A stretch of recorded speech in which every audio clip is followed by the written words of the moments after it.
Hi friends, அனைவருக்கும் வணக்கம். Welcome to our channel. இன்னைக்கான கரண்ட் அஃபேர்ஸ் பார்க்கலாம். ஃபர்ஸ்ட் கொஸ்டின், ஜனவரி 11 லால் பகதூர் சாஸ்திரியின் இறந்த தினம். இவர் சுதந்திர இந்தியாவின் இரண்டாவது பிரதமர். இவரின் பிரபலமான முழக்கம் ஜெய் ஜவான் ஜெய் கிசான் என்பதாகும். இவரின் இறப்பு ஜனவரி 11, 1996. இவர் உலகளவில் அமைதியின் நாயகன் என அழைக்கப்பட்டார். ஜனவரி 10, 2026 சர்வதேச புத்தக கண்காட்சியை டெல்லியில் யார் தொடங்கி வைத்தார்? மத்திய கல்வித்துறை அமைச்சர் தர்மேந்திர பிரதான் அவர்கள். இந்நிகழ்வு பாரத் மண்டபத்தில் 9 நாட்கள் நடைபெறும். இந்தியாவின் ராணுவ வரலாறு எனும் கருப்பொருளில் கருத்தரங்குகள் இந்நிகழ்ச்சியில் நடைபெறுகிறது. தேர்வுக்கு தயாராகுவோம் 2026 நிகழ்ச்சி உலக கின்னஸ் சாதனை புத்தகத்தில் இடம்பெற்றுள்ளதாக கல்வித்துறை அமைச்சர் தர்மேந்திர பிரதான் அவர்கள் கூறியுள்ளார். ஜனவரி 5, 2026 டிஎன்பிஎஸ்சியின் புதிய செயலாளராக பொறுப்பேற்றுக் கொண்டவர் யார்?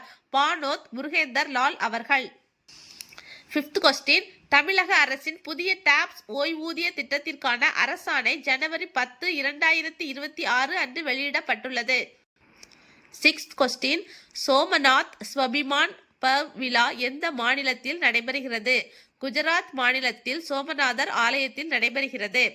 ஜனவரி 8 முதல் 11 வரை ஆன்மீகம் மற்றும் வரலாற்று சிறப்புமிக்க நிகழ்வுகள் சோமநாதர் ஆலயத்தில் நடைபெறுகிறது.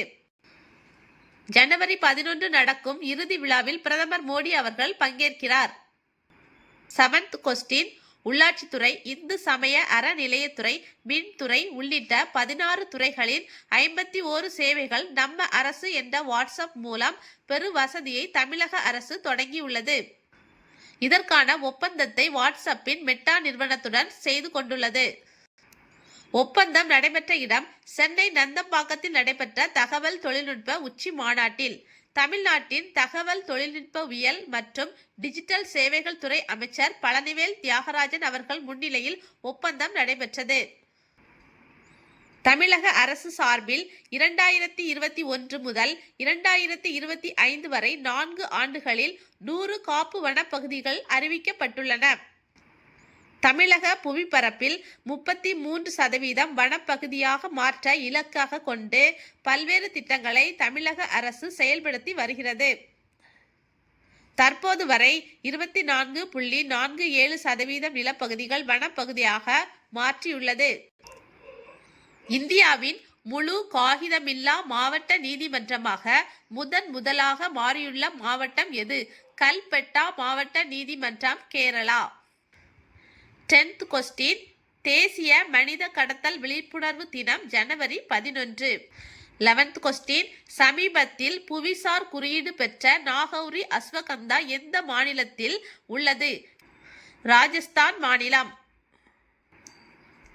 அகில இந்திய புலிகள் கணக்கெடுப்பு 2026 முதல் கட்டம் எங்கு தொடங்கப்பட்டுள்ளது?